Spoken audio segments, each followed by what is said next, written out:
الحمد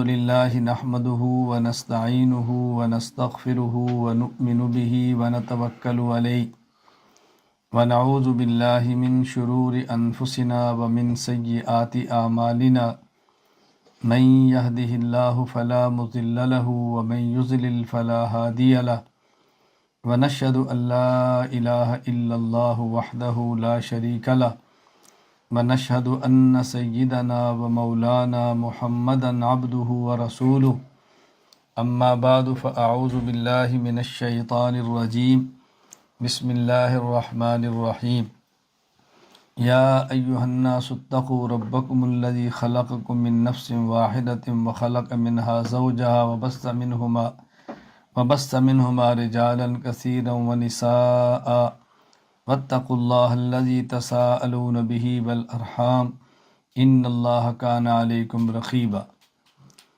وقال الله تبارك وتعالى يا أيها الذين آمنوا اتقوا الله وقولوا قولا سديدا يصلح لكم أعمالكم ويغفر لكم ذنوبكم ومن يطع الله ورسوله فقد فاز فوزا عظيما عن أبي هريرة رضي الله تعالى عنه قال النبي صلی اللہ علیہ وسلم تنکح المرأة لأربع لمالها ولحسبها وجمالها ولدينها فاظفر بذات الدين اللهم صل على محمد وعلى آل محمد كما صليت على إبراهيم وعلى آل إبراهيم إنك حميد مجيد اللهم بارک علی محمد وعلی آل محمد کما بارکت علی ابراہیم وعلی آل ابراہیم انک حمید مجید۔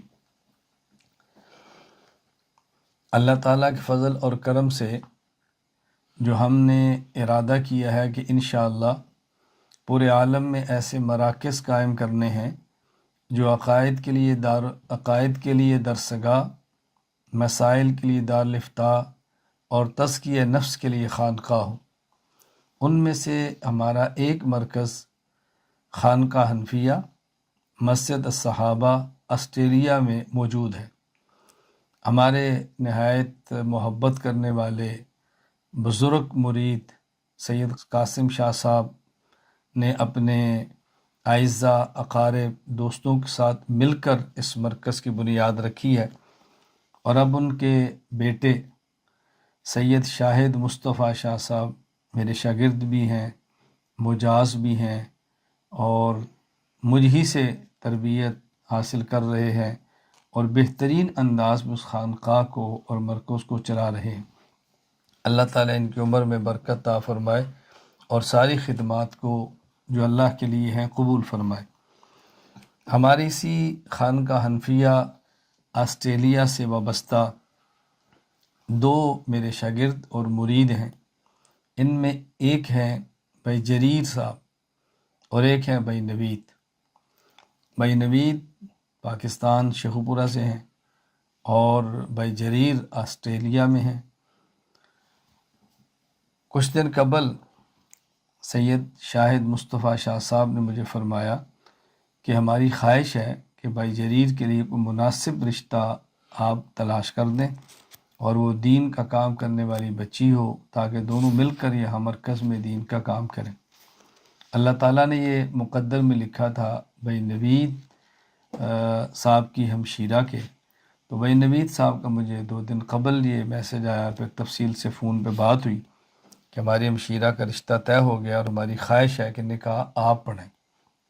تو میں نے ان سے یہ کہا کہ انشاءاللہ میں نکاح کے عنوان پہ گفتگو کروں گا، اور سید شاہد مصطفیٰ شاہ صاحب نکاح پڑھا دیں گے، اور اس کے بعد میں انشاءاللہ دعا کرا دوں گا۔ تو میں مناسب سمجھتا ہوں کہ اس نکاح کی مبارک تقریب کے موقع پر نکاح کے متعلقہ چند ایک باتیں عرض کر دوں۔ ویسے مستقل اس موضوع پر 3 دن کا کورس کرانے کا میرا ارادہ ہے، اور الحمدللہ اس پر فائل تیار ہے، مواد جمع ہے، بس مناسب وقت میں ہم نے کورس کرانا ہے 3 دن انشاءاللہ۔ میں نکاح کے حوالے سے تفصیل گفتگو کروں گا، اور اس میں تمام حضرات اور خواتین شریک ہوں گے، اور موقع دیا جائے گا اس مناسبت سے کوئی سوال کرنا چاہے، کوئی بات پوچھنا چاہے تو پوچھیں۔ کیوں تاکہ نکاح ہمارے سنت کے مطابق ہو، شریعت کے مطابق ہو۔ جب ہم یہ بات کہتے ہیں کہ نکاح رسول اللہ صلی اللہ علیہ وسلم کی سنت ہے، تو پھر سنت کے مطابق نکاح کے سارے امور طے ہونے چاہیے۔ یہ نہیں کہ نکاح کو سنت رسول اللہ صلی اللہ علیہ وسلم کی سمجھا جائے اور نکاح پہ ہونے والے تمام رسم و رواج ہوں اور خرافات ہوں اور ہر ایک ادا سے رسول اکرم صلی اللہ علیہ وسلم کی سنت کو توڑا جائے، یہ مسلمان کی شان کے لائق نہیں ہے۔ میں آج کے مجلس میں بہت لمبی گفتگو نہیں کر رہا، چند بنیادی باتیں عرض کرنا چاہتا تو اس کو اچھی طرح سن لیں۔ پہلی بات یہ سمجھیں کہ نکاح مسلمان بھی کرتے ہیں اور نکاح کافر بھی کرتے ہیں۔ مسلمانوں کے ہاں نکاح عبادت ہے اور کفار کے ہاں نکاح عیاشی ہے۔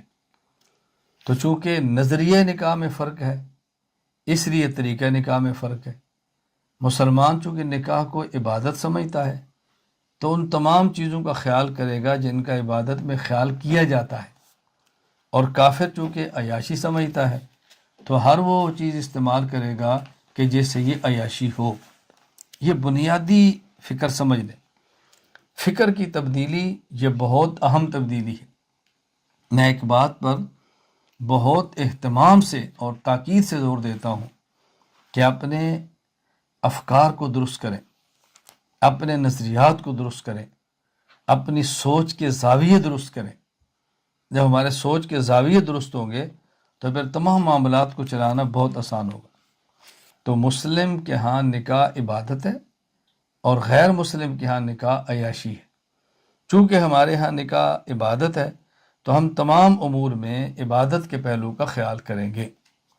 اس میں سب سے پہلی بات کیا ہے کہ نکاح کی بنیاد کیا ہے، رشتے کی بنیاد کیا ہے۔ جب رشتہ تلاش کیا جاتا ہے تو رشتے میں کن چیزوں کو مد نظر رکھا جاتا ہے؟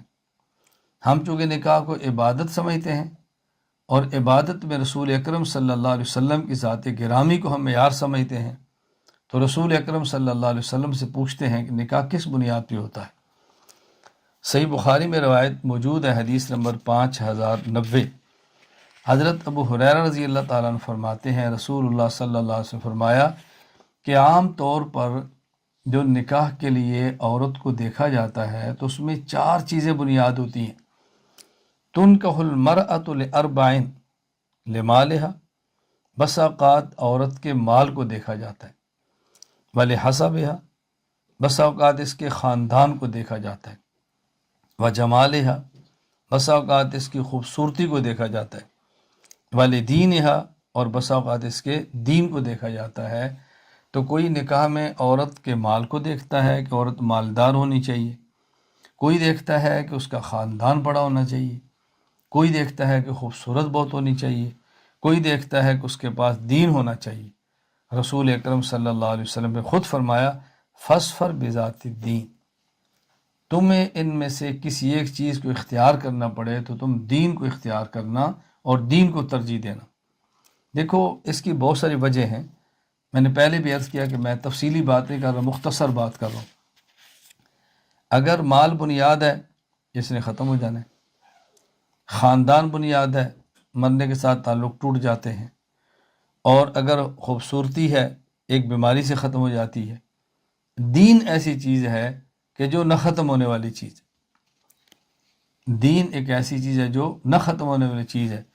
حضرت علی المرتضیٰ رضی اللہ تعالیٰ فرمایا کرتے تھے ارزینا قسمت الجبار فینا لنا علم وللجہال مال فإن المال یفنی عن قریب فالعلم باق لا یزال۔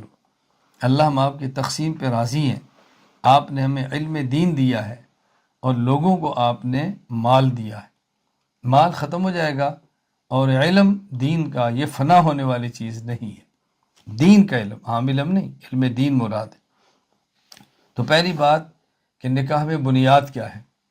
اب یہاں ایک بات سمجھیں، جس طرح یہ چیز لڑکے والے دیکھتے ہیں کہ لڑکی مالدار ہو، لڑکی کا خاندان بڑا ہو، لڑکی خوبصورت ہو یا لڑکی دیندار ہو، اسی طرح لڑکی والے بھی دیکھتے ہیں کہ لڑکا پیسے والا ہو، بڑا خاندان ہو، خوبصورت ہو، دیندار ہو، شریف ہو۔ تو جب دونوں ہی دیکھتے ہیں تو رسول اکرم صلی اللہ علیہ وسلم نے یہ کیوں فرمایا ہے نکاح میں عورت کے مال، عورت کے خاندان، عورت کے دین اور عورت کی خوبصورتی کو دیکھا جاتا ہے؟ یہ کیوں نہیں فرمایا کہ مرد کی ان چیزوں کو دیکھا جاتا ہے؟ یہ سمجھانا مقصود ہے کہ دیکھیں نکاح میں جو نکاح کرنے والا ہے، جو حاکمیت کا درجہ رکھتا ہے، جس کو فوقیت ہے، وہ مرد ہے، وہ مرد ہے۔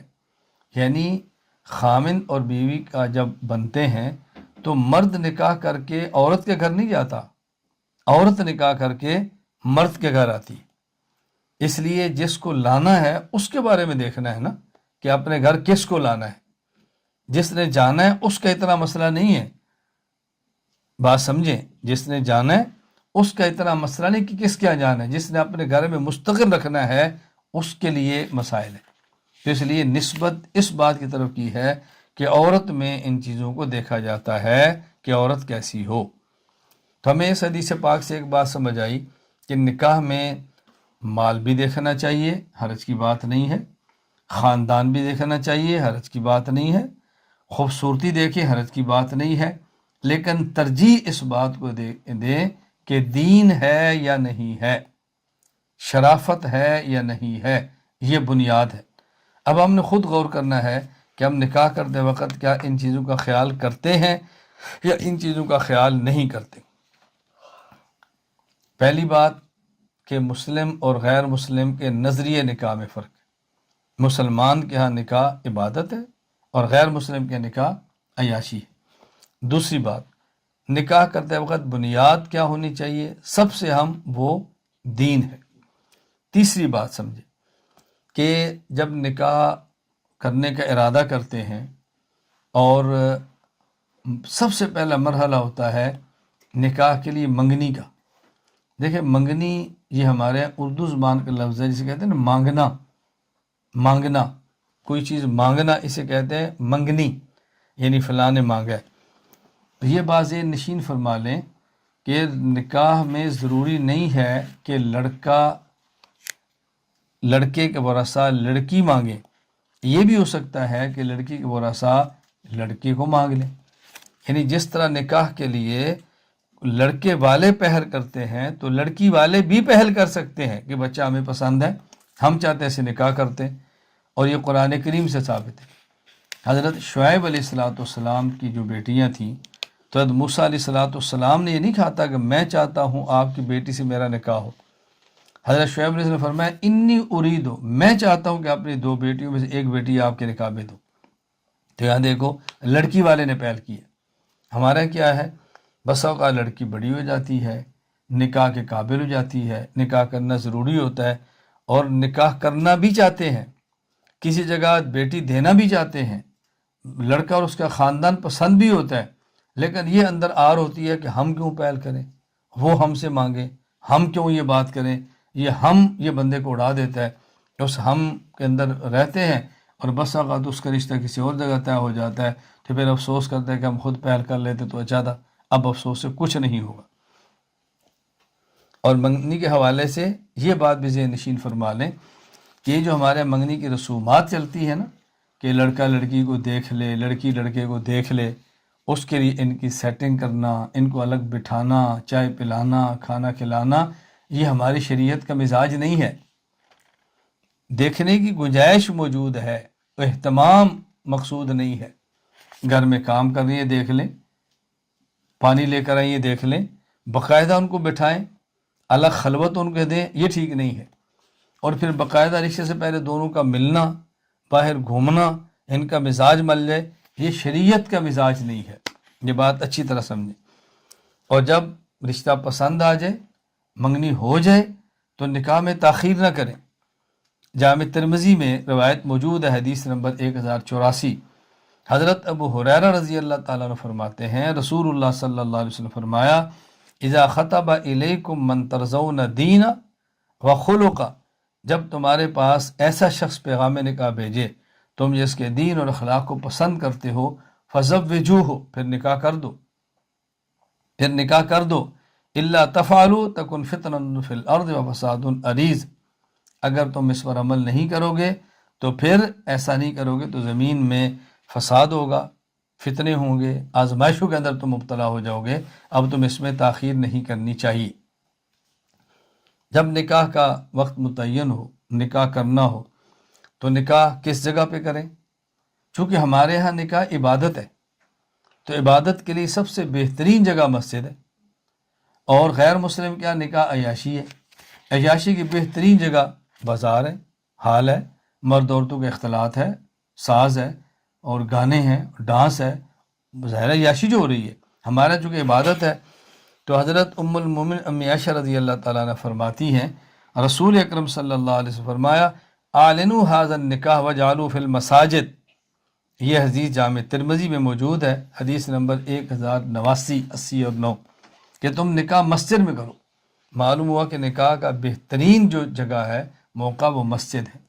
اس لیے ہم نکاحوں کو مساجد میں کرنا چاہیے۔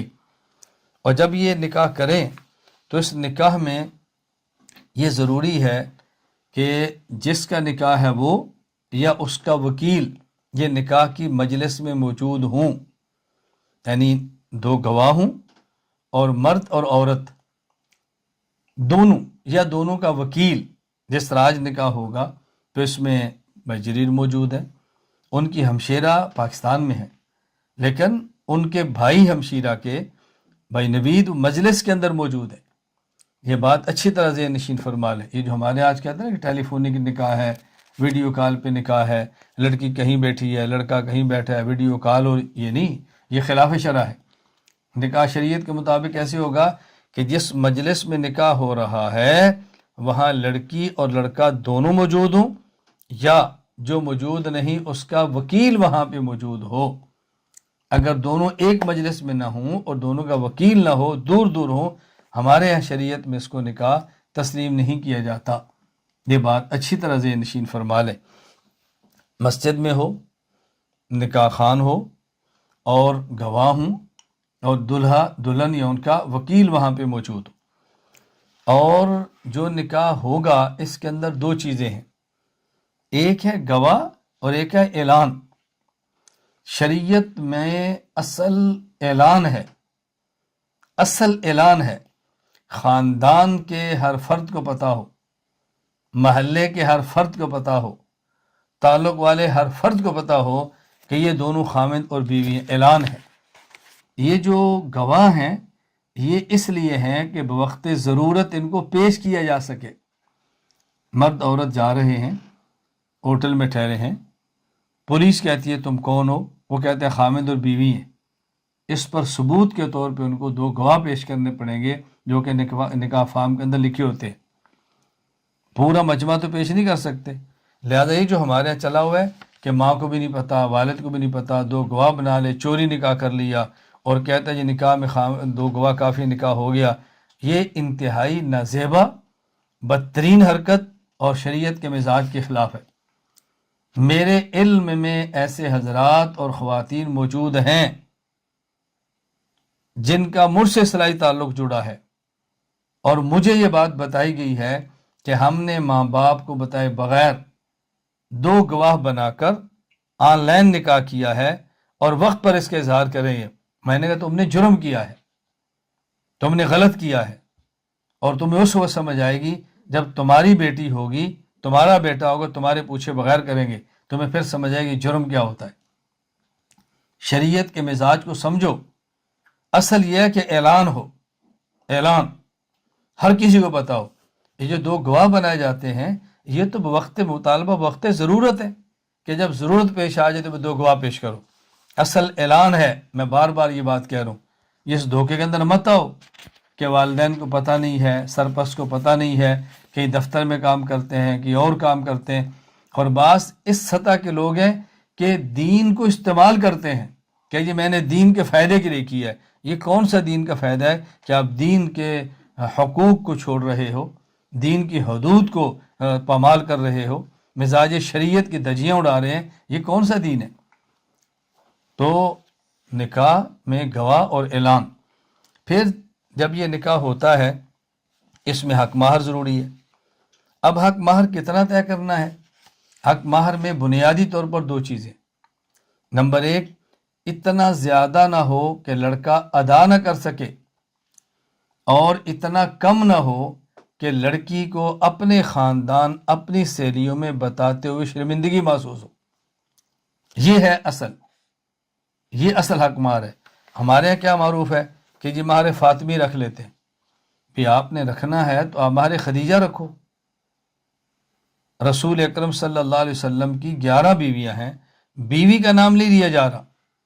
پھر نبی پاک صلی اللہ علیہ وسلم کی 4 بیٹیاں ہیں، مہر زینب رکھ لو۔ 4 بیٹیوں کا نام لیا جا رہا ہے، صرف اور صرف فاطمہ رضی اللہ تعالیٰ عنہ کا نام لیا جا رہا ہے۔ اہل سنت کا نظریہ کہ آپ کی 11 بیویاں اور 4 بیٹیاں ہیں۔ اور اگر مہر فاطمی بھی ہے تو مہر فاطمی آج کے دور میں آپ کو معلوم ہے کتنا بنتا ہے؟ 500 دراہم تھے، جن کی مالیت 132 تولہ چاندی بنتی ہے، اور گرام کے اعتبار سے 1632 گرام بنتی ہے۔ آپ پتہ ہے 1632 گرام کتنا بنتا ہے؟ ہم کہتے ہیں جی مہر فاطمی رکھ لو، 500 دے دو۔ 500 مہر فاطمی کہاں سے ہوا؟ یہ بات اچھی طرح ذہن نشین فرما لیں کہ حق مہر میں بنیاد کیا ہے، اور یہ لڑکے نے ادا کرنا ہے۔ ایک بار میں خود نکاح پڑھا رہا تھا تو میں نے لڑکے سے پوچھا حق مہر کتنا ہے؟ اس نے اپنے والد کو دیکھنا شروع کیا۔ میں نے پوچھا بھی تیرا نکاح ہے تیرے ابے کا نکاح ہے؟ کہتا جی میرا ہے۔ تو میں نے کہا تو بتا حق مہر کتنا ہے؟ شادی تیری ہے تو دیکھتا اپنے والد کو ہے، ابھی میں کہوں ایجاب و قبول کر، پھر تو کس کو دیکھے گا؟ بھائی تیرا نکاح ہے، تو کتنا دے سکتا ہے تو بتا۔ تو نکاح میں یہ 2 چیزیں حق مہر کے اندر بنیادی ہے جو میں نے عرض کیا، اس کو اچھی طرح ذہن نشین فرما لیں۔ حق مہر فوراً بھی ادا ہو سکتا ہے، رخصتی کے وقت بھی ادا ہو سکتا ہے، بعد میں بھی ادا ہو سکتا ہے۔ وہ فریقین کس بات پہ راضی ہیں، شریعت ان کو پورا اختیار دیتی ہے۔ پھر نکاح ہوا، رخصتی ہونی ہے۔ رخصتی کا طریقہ کیا ہے؟ خاندان کے 1-2 معززین، ہاں خواتین ہو، بچی کو لیں اور اس کے شوہر کے گھر چھوڑ دیں، ٹھیک ہے۔ شوہر آئے وہ خود لے جائے، یہ بھی ٹھیک ہے۔ یہ جو ہمارے یہاں رخصتی کو بارات کا نام دیا جاتا ہے، یہ کہاں سے آیا ہے؟ یہ بات یاد رکھنا، بارات کا لفظ کہاں سے آیا ہے؟ بارات کا لفظ یہاں سے آیا ہے کہ جب ہمارے ہاں پاک و ہند میں رشتے ہوتے، رخصتی رات کو ہوتی، سفر لمبے ہوتے، اور ڈاکوؤں سے، لٹیروں سے حفاظت کے لیے مختلف افراد کو اکٹھا کیا جاتا۔ ایک آپ کا آدمی ہوگا، ایک آپ کا ہوگا، ایک آپ کا ہوگا۔ کیوں؟ اب مثال کے طور پہ نکاح ہے 200 کلومیٹر دور، بچی کو لینے کے لیے جانا ہے، راستے میں ڈاکو خطرہ ہے، اور اسے کہتے ہیں بارات، رات کہتے ہیں نا رات کو، بارات، رات کے ساتھی۔ تو چند افراد چنے جاتے کہ رات کو سفر کرنا ہے اور بحفاظت بچی کو لانا ہے، نوجوان ہے، دلہن ہے، زیور ہے، اس کی حفاظت کے لیے۔ یہ ایک وہاں سے سلسلہ چلا تھا جس کی شریعت میں کوئی حقیقت نہیں ہے، وقتی ضرورت ہوگی اس وقت۔ تو یہ ہے رخصتی۔ تو بارات میں لوگ جمع کرنے، 100 گاڑیاں لینی، ان کو پھولوں سے لادنا، لاکھوں روپے اس پہ لگا دینا، یہ مزاج شریعت کے بالکل خلاف ہے۔ اس پر اپنا پیسہ ضائع مت کریں۔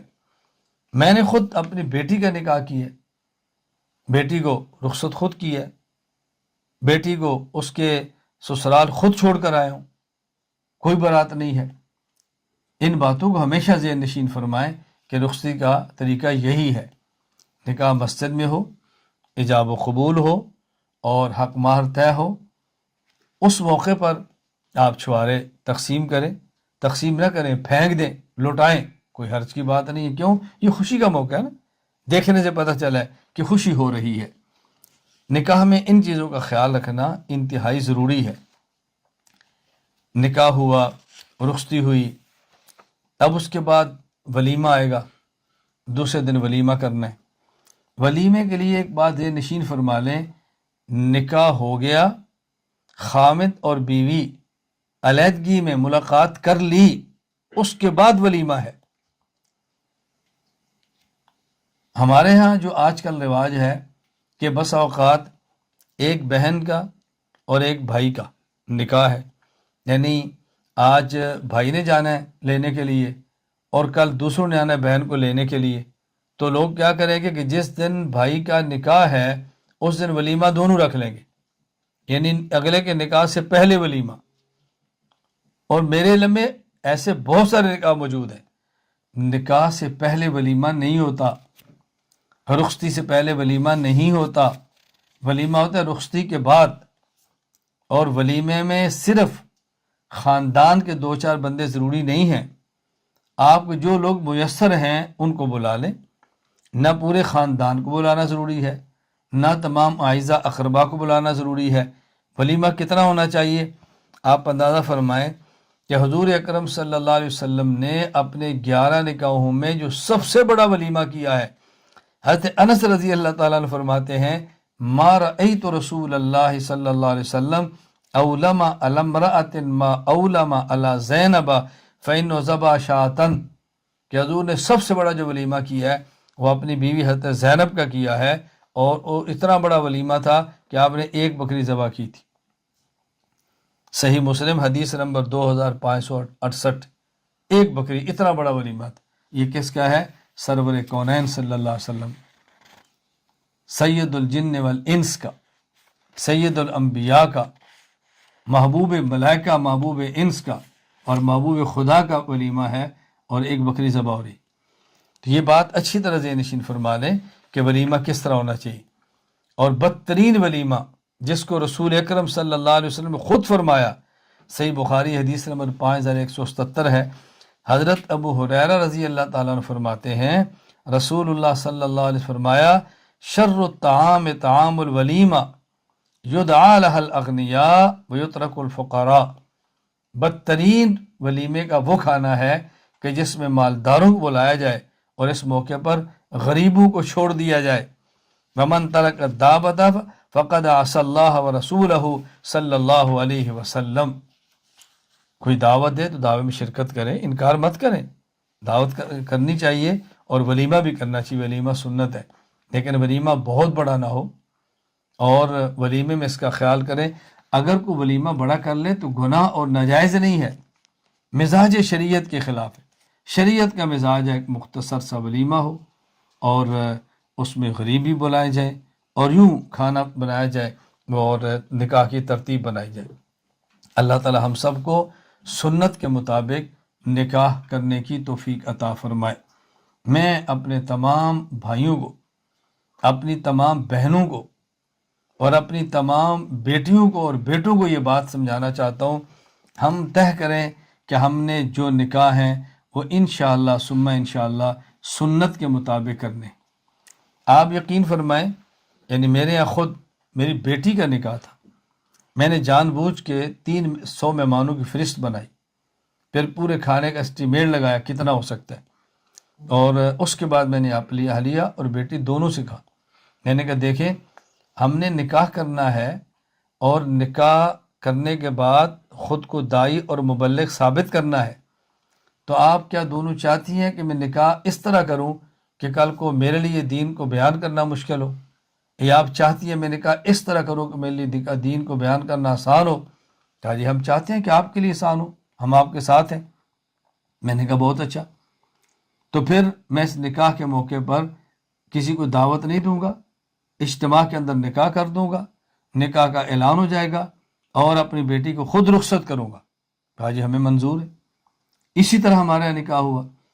میں نے سمجھایا کہ میرا اپنا مرکز اہل سنت والجماعت سرگودہ ادارہ ہے، اگر میں اس مرکز میں 300-400 مہمان جمع کروں گا، پرتکلف کھانے کھلاؤں گا، کل کو میرا کوئی طالب علم جو غریب ہے وہ کہے کہ استاد جی مجھے کچھ پیسے دیں، میں نے نکاح کی دعوت کرنی ہے، تو میں کہوں گا بیٹا سادہ کر لو۔ اس نے کہنا استاد جی آپ کے پاس پیسے تھے تو آپ نے سادہ نہیں کیا، اور مجھے آپ سادے کی ترغیب دیتے ہیں، تو میں کیسے یہ بات ان کو سمجھاؤں گا؟ مجھے آپ فرمائیں۔ اب مجھے کوئی شاگرد، میری کوئی شاگردہ مجھے کہے، میں کہتا ہوں بیٹا میں اپنا ہی نکاح سادہ کر سکتا ہوں، اپنی بچیوں کے سادہ کر سکتا ہوں، تو آپ کو سادہ نکاح کرنے میں مسئلہ کیا ہے؟ آپ نے کیوں پیسہ خرچ کرنا ہے؟ سمجھانا بہت آسان ہے۔ میری اہلیہ کے بھائیوں کا نکاح تھا، میری اہلیہ نے کہا امی کا اور ابو کا، بھائیوں کا بہنوں کا بہت اصرار ہے کہ آپ پاکستان آؤ اور نکاح میں شرکت کرو، ظاہر ہم استنبول میں یہاں سے آؤ۔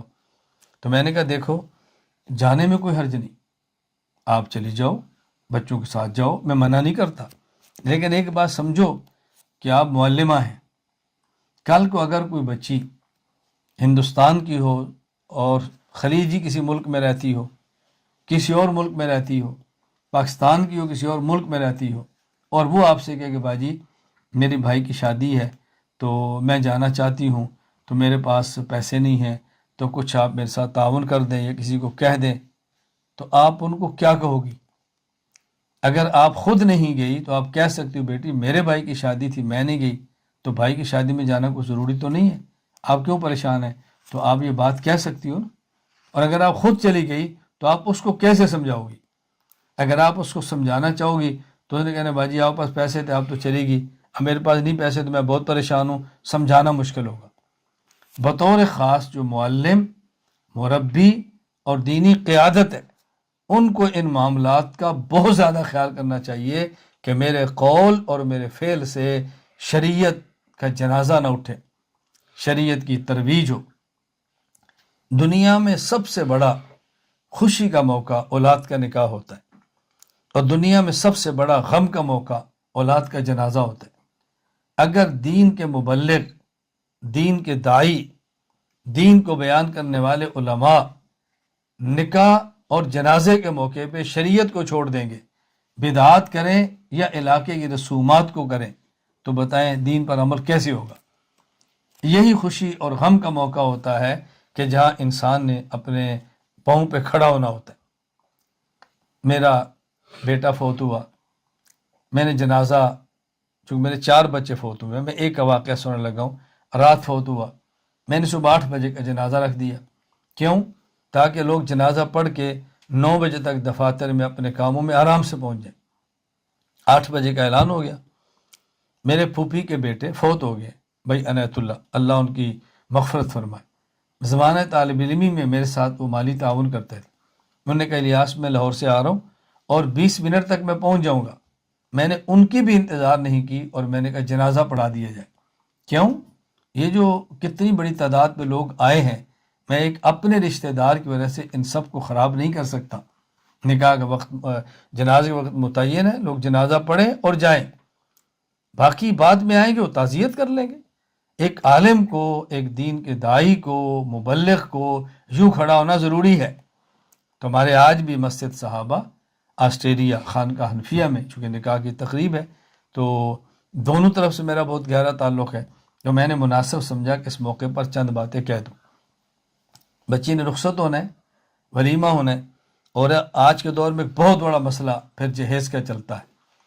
یہ میری بات اچھی طرح ذہن نشین فرما لیں، اور جس طرح مہر میں مہر فاطمی کہتے ہیں، اسی طرح جہیز میں جہیز فاطمی بھی کہتے ہیں۔ بھائی رسول اللہ صلی اللہ علیہ وسلم کے 11 نکاح ہیں، آپ نے کس بیوی سے جہیز لیا ہے؟ آپ کے 4 بیٹیاں ہیں، آپ نے کس بیٹی کو جہیز دیا ہے؟ رسول اللہ صلی اللہ علیہ وسلم نے جہیز لیا ہے تو بتائیں، جہیز دیا ہے تو بتائیں۔ یہ حضرت فاطمہ الزہرا رضی اللہ تعالیٰ عنہ کے بارے میں کہا جاتا ہے نا کہ آپ نے جہیز دیا تھا، اس کی حقیقت کیا ہے؟ رسول اللہ صلی اللہ علیہ وسلم کے والد فوت ہو گئے، ایک وقت آیا آپ کے دادا فوت ہو گئے، آپ چچا ابو طالب کی تربیت میں رہے، انہوں نے آپ کے خرچ اٹھائے۔ حضرت ابو طالب کے بیٹے حضرت علی رضی اللہ تعالیٰ عنہ آپ کی تربیت میں آگے، آپ نے علی کا خرچ اٹھایا، پھر آپ نے اپنی بیٹی علی کو دی۔ اب اگر رسول اللہ صلی اللہ علیہ وسلم اپنی بیٹی علی کو نہ دیتے، علی کے نکاح میں کوئی اور بیٹی لاتے، تو تب بھی حضرت علی کے گھر کا کچھ نہ کچھ سامان تو دیتے نا، بیٹے کی طرح جو رکھا تھا۔ تو جو اپنی بیٹی فاطمہ دی ہے تو آپ نے کچھ اپنی بیٹی کو سامان دے دیا، کیونکہ علی بیٹوں کی طرح پالا ہوا ہے۔ کہیں اور سے بھی نکاح ہوتا تب بھی آپ کچھ ان کی ضرورتیں پوری فرماتے ہیں، اب فاطمہ کی تو آپ نے ضرورتیں پوری فرما دی۔ اگر یہ جہیز ہوتا تو رسول اللہ صلی اللہ علیہ وسلم کی 4 بیٹیاں ہیں، کیا ممکن ہے کہ پیغمبر مساوات نہ کریں؟ کیا ممکن ہے نبی عدل سے کام نہ لیں، ایک بیٹی کو دے کر 3 کو محروم کر دیں؟ کیا ہو سکتا ہے یہ؟ رسول اللہ صلی اللہ علیہ وسلم ایسے فرمائیں گے تو کون عدل سے کام لے گا؟ اس لیے جہیز کا یوں اسلام میں کوئی تصور نہیں جو ہم نے شروع کیا ہے۔ یہ بات اچھی طرح ذہن نشین فرما دے، جن کی بیٹی ہے وہ کچھ دینا چاہے خوشی سے ان کی مرضی ہے، لیکن وہ بھی نکاح کے موقع پر مت دیں۔ میں نے اپنی 2 بیٹیوں کا نکاح کیا ہے، حافظہ بنایا ہے، عالمہ بنایا ہے، وقت پہ ان کی رخصتی کی ہے، کسی ایک بیٹی کو جہیز نہیں دیا، اور میں نے دونوں بیٹیوں سے کہا کہ دیکھو بیٹی، جب تک میں زندہ ہوں، آپ زندہ ہیں، آپ میری بیٹیاں ہیں، آپ کو جب بھی چھوٹی سے چھوٹی، بڑی سے بڑی چیز کی ضرورت ہو، میں باپ آپ کے ساتھ کھڑا ہوں۔ نکاح کے موقع پر نہیں دوں گا تاکہ لوگوں کو سمجھ آ جائے کہ یہ نکاح کا حصہ نہیں ہے۔ اس لیے والدین کو ان چیزوں کا خیال کرنا چاہیے، اور میں اس موقع پر بطور خاص ان کو کہوں گا کہ جن کا بیٹا ہے، جو لڑکا ہے، وہ زیادہ اس بات کا خیال کرے۔ میں سمجھتا ہوں کہ یہ مرد کی غیرت کے خلاف ہے۔ مہمان مرد کے آنے ہیں، برتن بیوی لے کر آئے، نکاح اس نے کیا ہے، بستر وہ لے کر آئے، نکاح اس نے کیا ہے، کارپٹ وہ بچھائے، نکاح اس نے کیا ہے، کپڑے وہ لے کر آئے۔ کپڑا شوہر کے ذمے ہے، رہائش شوہر کے ذمے ہے، کھانا شوہر کے ذمے ہے، نان، نفقہ، سکنا، یہ تینوں شوہر کے ذمے ہیں۔ نان کھلانا، نفقہ اس کی ضرورتیں پوری کرنا، کپڑے وغیرہ، سکنا اس کی رہائش، یہ شوہر کی ذمہ داری ہے۔ اس کا بیوی سے کیا تعلق ہے؟ اس لیے کم از کم ہم دیندار اس بات پر کھڑے ہوں، ہم دیندار اپنا مزاج بنائیں، تو انشاءاللہ باقی لوگ بھی دین پر عمل کریں گے۔ میں اللہ کا جتنا شکر ادا کروں کم ہے، بحمد اللہ تعالی میرے ساتھ پوری دنیا میں ایک بہت بڑی جماعت افراد کی ایسی کھڑی ہو رہی ہے کہ جو اپنے جینے اور مرنے کو سنت کے مطابق بنانا چاہتے ہیں۔ اور آؤ میں آپ کو دعوت دیتا ہوں، ہم سب مل کر، مرد خواتین، یہ فیصلہ کریں کہ ہم نے اپنی خوشیاں اور اپنے غم رسول اللہ صلی اللہ علیہ وسلم کو دیکھ کر چلانے۔ خوشی تھی تو نبوت کا طرز کیا تھا، غم تھا تو نبوت کا طرز کیا تھا، ہم نے ان کو رسول اللہ صلی اللہ علیہ وسلم کی سنت کے مطابق لے کر چلنا ہے۔ کیوں؟ خاندان نے، ہمارے قبیلے نے، ہمارے دوستوں نے ساتھ چھوڑ جانا ہے، قبر میں بھی ہمارے پیغمبر پاک صلی اللہ علیہ وسلم نے کام آنا ہے، حشر میں بھی ہمارے پیغمبر کی شفاعت ہونی ہے۔ اپنے رسول صلی اللہ علیہ وسلم کو ناراض مت کریں۔ میں ایک بات کہہ کر اپنی گفتگو ختم کرتا ہوں، جو نہایت دکھ دینے والی بات ہوتی ہے۔ ہمارے ہاں جب نکاح کا موقع آتا ہے تو ہم اپنے چچا، اپنے ماموں، اپنے پھوپھا، اپنی خالہ، پھوپھی، جتنے رشتہ دار ہیں، بہنیں، بھائی، ہر کسی کو خوش کرتے ہیں کہ اس موقع پر کوئی ناراض نہ ہو۔ حتیٰ کہ چاول بنانے والے نائی اور گھروں میں کام کرنے والے خادم، اور اس سے بڑھ کر گٹر صاف کرنے والے سویپر کو بھی خوش کرنے کی کوشش کرتے ہیں، بھئی خوشی کا موقع کوئی رہ نہ جائے۔ اور اگر ہم نہیں خیال کرتے، اللہ میری اور آپ کی حفاظت فرمائے، تو اپنے پیغمبر کا خیال نہیں کرتے صلی اللہ علیہ وسلم کہ اس موقع پر کہ ہمارے پیغمبر ناراض ہو۔ اور عنوان کیا ہے؟ نکاح مسنون۔ ہو کہاں رہا ہے؟ حال میں، مرد عورتیں جمع ہیں، گانے بج رہے ہیں، موسیقی چل رہی ہے، ڈانس ہو رہا ہے، ویڈیو بن رہی ہے، اور عنوان کیا ہے؟ نکاح مسنون۔ عنوان کیا ہے؟ ولیمہ مسنونہ، اور گناہوں سے بھرا پڑا ہے۔ میں خدا کا واسطہ دے کر کہتا ہوں، ہم یوں رسول اللہ صلی اللہ علیہ وسلم کی سنتوں کو ذبح نہ کریں، رسول اللہ صلی اللہ علیہ وسلم کی مبارک سنتوں کا مذاق نہ اڑائیں۔ ہم پیغمبر پاک صلی اللہ علیہ وسلم کے دین کے داعی بنیں اور اپنے عمل سے بنیں، زبان سے نہیں، اپنے عمل سے ہم دین کا داعی بنیں۔ تو ہم اس موقع پر عزم کریں، ہم انشاءاللہ اپنی خوشیاں اور اپنی غمیاں رسول اکرم صلی اللہ علیہ وسلم کی سنت کو دیکھ کر ہم انشاءاللہ ان سے گزریں گے انشاءاللہ۔ اللہ مجھے اور آپ سب کو عمل کی توفیق عطا فرمائے۔ وآخر دعوانا الحمدللہ رب العالمین۔ مولانا شاہد مصطفیٰ شاہ صاحب آپ نکاح کروا دیں اور میں اس کے بعد دعا کرا دیتا ہوں۔ بھائی جریر موجود ہوں گے، بھائی نوید موجود ہوں گے، ویڈیو آن کر لیں۔ ماشاءاللہ ماشاءاللہ۔ دیکھیں اللہ کی شان یہ ہے کہ مولانا سید شاہ مصطفیٰ شاہ صاحب یہ بھی میرے شاگرد اور مرید ہیں، بھائی نوید یہ بھی شاگرد اور مرید ہیں، بھائی جریر یہ بھی شاگرد اور مرید ہیں، اور ان کے والد قاسم شاہ صاحب وہ بھی مرید اور شاگرد ہیں، اور یہ ساری ہماری اپنی کھیپ ہے۔ کتنی خوشی بندے کو ہوتی ہے اللہ سنت زندہ کرنے کی توفیق عطا فرمائے ماشاءاللہ۔ جی مولانا آپ نکاح پڑھوا دیں تو اس کے بعد دعا کر دیتے ہیں۔ الحمد لله الذي خلق من الماء بشرا فجعله نسبا وصهرا وكان ربك قديرا واشهد ان لا اله الا الله وحده لا شريك له واشهد ان محمدا عبده ورسوله ارسله بالهدى ودين الحق ليظهره على الدين كله ولو كره الكافرون اللهم صل وسلم على سيدنا محمد افضل الخلق والوراء وعلى آله واصحابه صلاة وسلاما كثيرا أما بعد فيا أيها الحاضرون أوصيكم ونفسي بتقوى الله فقد فاز المتقون قال الله تعالى في كتابه الكريم بعد أعوذ بالله من الشيطان الرجيم بسم الله الرحمن الرحيم يا أيها الذين آمنوا اتقوا الله حق تقاته ولا تموتن إلا وأنتم مسلمون واعلموا أن النكاح سنة من سنن رسول الله صلى الله عليه وسلم قال الله تعالى في القرآن العظيم أعوذ بالله من الشيطان الرجيم يا أيها الناس إنا خلقناكم من ذكر وأنثى وجعلناكم شعوبا وقبائل لتعارفوا إن أكرمكم عند الله أتقاكم ومن آياته أن خلق لكم من أنفسكم أزواجا لتسكنوا إليها وجعل بينكم مودة ورحمة إن في ذلك لآيات لقوم يتفكرون وقال النبي صلى الله عليه وسلم النكاح سنتي فمن رغب عن سنتي فليس مني وقال أيضا يا معشر الشباب من استطاع منكم باءة فليتزوج فإنه أغض للبصر وأحسن للفرج ومن لم يستطع فعليه بالصوم فإنه له وجاء وقال أيضا خير النساء امرأة إذا نظرت إليها سرتك وإذا أمرتها أطاعتك وإذا غبت عنها حفظتك في مالك ونفسها بارك الله لي ولكم في القرآن العظيم ونفعني وإياكم بما فيه من الآيات والذكر الحكيم أعوذ بالله من الشيطان الرجيم يا أيها الناس اتقوا ربكم الذي خلقكم من نفس واحدة وخلق منها زوجها وبث منهما رجالا كثيرا ونساء واتقوا الله الذي تساءلون به والأرحام إن الله كان عليكم رقيبا أقول قولي هذا وأستغفر الله العظيم لي ولكم ولوالدينا ولمشايخنا ولسائر المسلمين والمسلمات فاستغفروه إنه هو الغفور الرحيم. بھائی نوید آپ وکیل ہیں لڑکی کی طرف سے،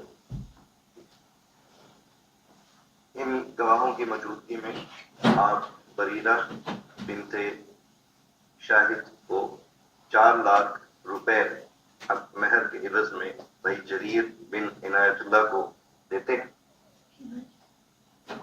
آپ قبول کرتے ہیں؟ جی سر ماشاءاللہ بارک اللہ لک وعلیک وجمع اللہ بینکما بخیر. بھائی جریر اللہ برکت دے، بھائی نوید اللہ آپ کی ہمشیرہ کے برکت دے، اللہ خوشیاں عطا فرمائے. مولانا شاید آپ کے دونوں ساتھی ہیں، اس مبارک نکاح کو اللہ قبول فرمائے، اللہ خوشیاں عطا فرمائے. الحمدللہ رب العالمین والصلاة والسلام علی رسولہ وعلی آلہ وصحابہ اجمعین. ربنا آتنا فی الدنیا حسنۃ وفی الآخرۃ حسنۃ وقنا عذاب النار. ربنا آتنا فی الدنیا حسنۃ وفی الآخرۃ حسنۃ وقنا عذاب النار. ربنا آتنا فی الدنیا حسنۃ وفی الآخرۃ حسنۃ وقنا عذاب النار. اللہ کریم اس نکاح مسنون کو نکاح مبارک بنا دے. اے اللہ اس نکاح پر جو فوائد ہیں اے اللہ وہ سارے عطا فرما دے. اللہ جو فضائل ہیں وہ سارے عطا فرما دے. اے اللہ ان دونوں گھروں کو اس نکاح کو ان دونوں گھروں کے قریب ہونے کا ذریعہ بنا دے. اے اللہ کریم زوجین میں محبت عطا فرما دے، ان کو والدین کی آنکھوں کی ٹھنڈک بنا دے. اے اللہ جو والدین اپنی اولاد کے لیے فکر مند ہیں اے اللہ ان کو اولاد کے لیے جوڑ کے رشتے عطا فرما دے. اے اللہ جوڑ کے رشتے عطا فرما دے. اے اللہ جوڑ کے رشتے عطا فرما دے. جن کے نکاح ہوئے ہیں اے اللہ ان کے گھروں کو آباد فرما دے. اے اللہ گھروں کو ٹوٹنے سے محفوظ فرما لے. اے اللہ گھروں کو ٹوٹنے سے محفوظ فرما لے. اے اللہ گھروں کو ٹوٹنے سے محفوظ فرما لے، خامد اور بیوی کے درمیان ہونے والی غلط فہمیوں کو اللہ تو ختم فرما دے، اے اللہ بدگمانیاں ختم فرما دے، اے اللہ بد زبانیاں ختم فرما دے، ایک دوسرے کے احترام کی توفیق عطا فرما دے، اے اللہ ایک دوسرے کے قلب میں محبتیں عطا فرما دے، اے اللہ ہمیں حضور اکرم صلی اللہ علیہ وسلم کی سنت کو زندہ کرنے کا ذریعہ بنا دے، اے اللہ پیغمبر کے دین کو عام کرنے کا ذریعہ بنا دے، اے اللہ قیامت کے دن ہمیں شرمندگی اور رسوائی سے اللہ تو محفوظ فرما لے، اے اللہ رسوائی سے محفوظ فرما لے، اللہ تو خلوت کے گناہوں سے بچا لے، اللہ تو جلوت کے گناہوں سے بچا لے، اللہ اپنی نافرمانی سے ہمیں محفوظ فرما لے، اے اللہ ہمیں ان اعمال کی توفیق عطا فرما، اے اللہ اس امت کی سرفرازی کا سبب بنے، اس امت کی سربلندی کا سبب بنے، اس امت کی ترقی کا سبب بنے، اے اللہ پورے عالم میں جو مراکز کا فیصلہ کی ارادہ کیا ہے اللہ تو اس کو پایا تکمیل تک پہنچا دے، اے اللہ افراد عطا فرما دے، حضرات و خواتین کو دین کے لیے قبول فرما لے، اے اللہ ہماری شب و روز کی محنت کو قبول فرما لے، اے اللہ پوری دنیا سے وہ افراد اور خواتین جو ہمارے ساتھ جڑے ہیں اے اللہ وہ تیرے محبت کی وجہ سے جڑے ہیں، تیرے نام کی وجہ سے جڑے ہیں، اے اللہ تیرے نام کی برکت سے ہمارے معاون بنے ہیں، اے اللہ تو ان سب کو اپنی شان کے مطابق اجر عطا فرما دے، اے اللہ دنیا کی حقیقت ہم پر کھول دے، اللہ تو آخرت کی حقیقت ہم پر کھول دے، اے اللہ تو اپنا کرم فرما دے، اللہ تو فضل فرما دے، اے اللہ تو اپنا کرم فرما دے، اللہ تو اپنا فضل فرما دے، اے اللہ دیر اور دور کے لیے ہمیں قبول فرما لے، ہمیں پورے عالم کی ہدایت کا ذریعہ بنا دے، دین کے افراد جماعتیں ادارے جو تیرے دین کی خدمت میں لگے ہیں اللہ تو سب کو قبول فرما لے، اے اللہ تو سب کی ضرورتیں پوری فرما دے،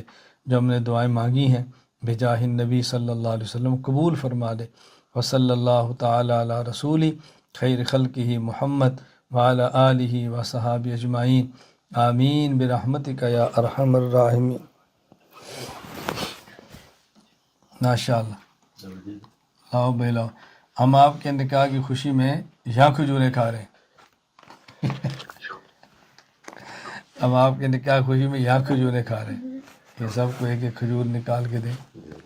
اس موقع پر جو بات سمجھنے کی ہم سب کے لیے وہ اہم یہ ہے کہ دیکھیں نا، لوگ کہتے ہیں آن لائن سے کیا فائدہ ہوتا ہے، دیکھو آن لائن کو صحیح استعمال کیا جائے تو دین کا کتنا فائدہ ہے، سنت کا کتنا فائدہ ہے، شریعت کا کتنا فائدہ ہے، آپ اندازہ فرمائیں۔ میں بارہا کہتا ہوں یہ جو موبائل کافر ہے اس کافر کو مسلمان کرو، صہیونیت نے تیار کیا ہے ہمیں دجال کے فتنے میں کسنے کے لیے، اس کو استعمال کرو امت کو دجال کے فتنے سے بچانے کے لیے۔ آپ گھروں سے موبائل ختم نہیں کر سکتے، موبائل کا غلط استعمال ختم کر سکتے،